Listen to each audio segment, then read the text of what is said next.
Keďže zabaviť deti v tomto jesennom a zimnom chladnom ročnom období môže byť niekedy veľmi náročné, tak som si pre vás pripravila zo pár tipov. Niektoré možno budú pre vás nezrealizovateľné, ale verím, že si v tomto videu nájdete nejakú inšpiráciu pre seba. Prvým tipom je obyčajná a pritom úplne úžasná aktivita a preto mi nedajú tu nespomenúť hneď v úvode a sú ňou prechádzky za každého počasia. Prechádzať sa je pre človeka asi ten úplne najprirodzenejší pohyb. Deti si na čerstvom vzduchu posilňujú imunitu, prechádzky dobre pôsobia na psychiku a dokážu znižovať stres. Takže táto aktivita je takým spojením príjemného s užitočným. Práve v tomto jesennom období majú prechádzky svoje čaro. Opadané listy sú pre deti skvelou zábavou a ten šuchotavý zvuk je balzám na dušu. Nebojte sa vyraziť von aj v daždi.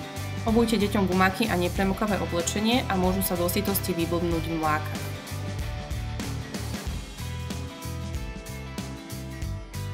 A ak nám napadne sneh, tak potom budú prechádzky zase spojené so sánkovačkou, stavaním snehuliaka alebo bunkrov, alebo napríklad vianočnými trhmi.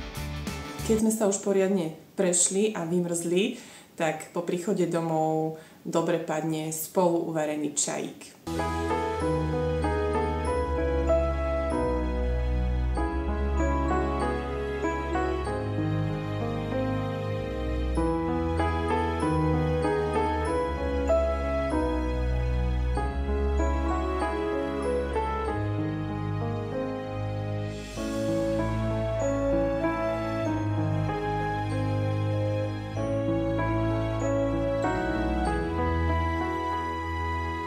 Púšťajte si spolu šarkana alebo zájdete pozrieť na šarkaniádu vo vašom okolí.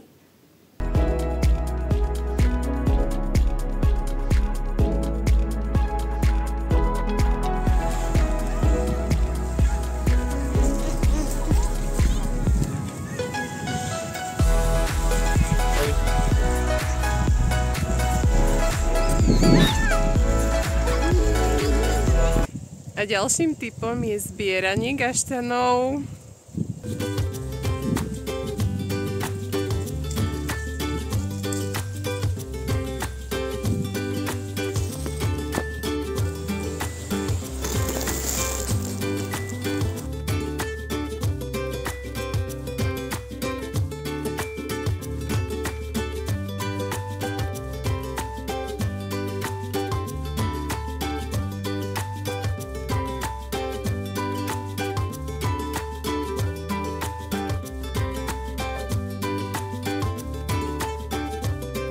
Ak ich nazbierate dostatok, tak sa s nimi dá potom vymyslieť ešte kopec ďalších aktivít.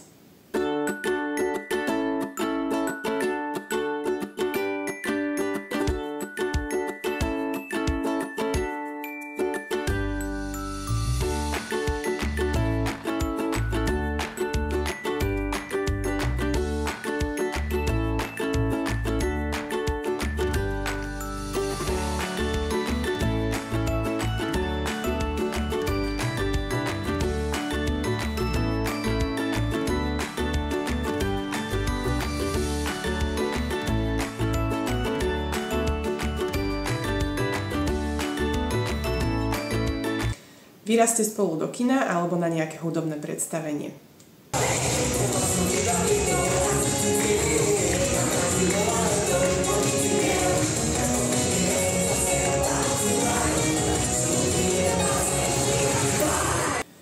Ďalším tipom je návšteva nejakej vnútornej detskej atrakcie, kde sa spolu môžete vyblázniť.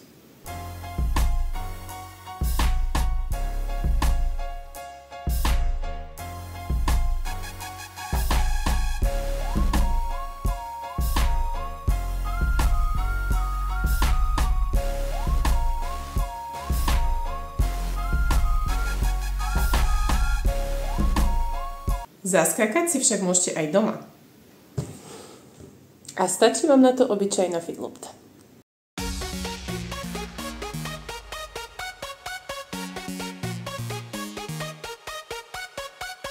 Keď sme sa už dostatočne vybláznili a energie je menej, tak môžeme zvoliť zase nejaké kľudnejšie aktivity.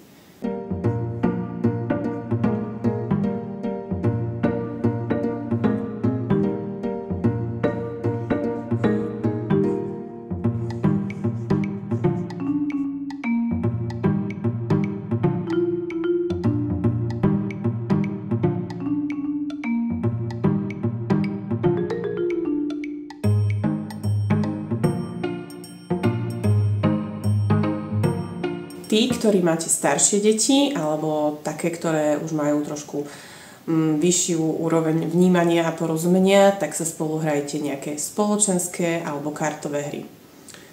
U nás zatiaľ pripadajú v úvahu len také jednoduchšie hry a aktivity zamerané práve na rozvoj toho porozumenia. Tak. A pekne ulož.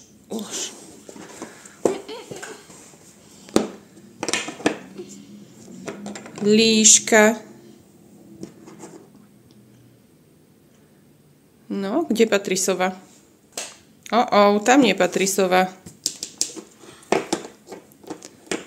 Tak, super. Medveď. Tak.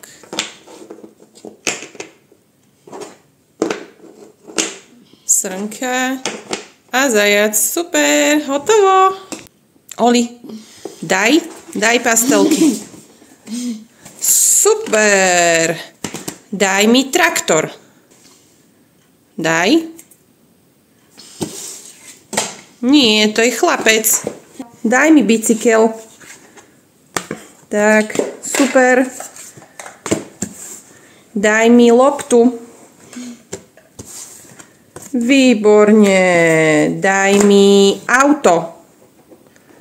Daj auto. Oli, daj auto.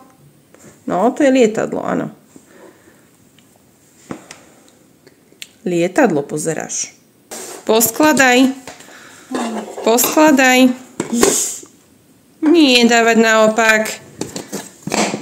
Poskladaj. Tak, super.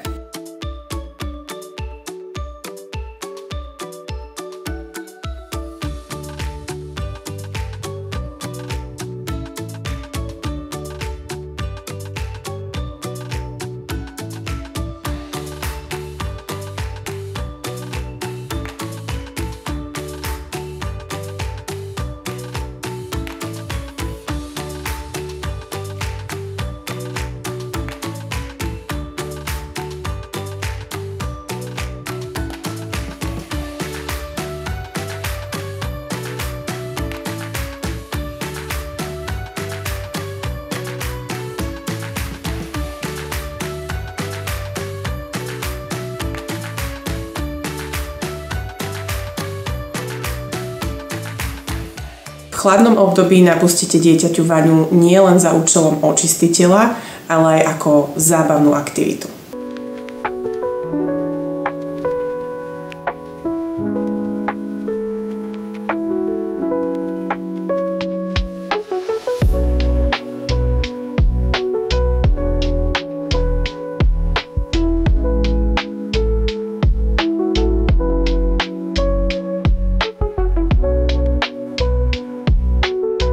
No a na záver upečte si spolu nejaké sušenky alebo jednoduché vianočné koláčiky.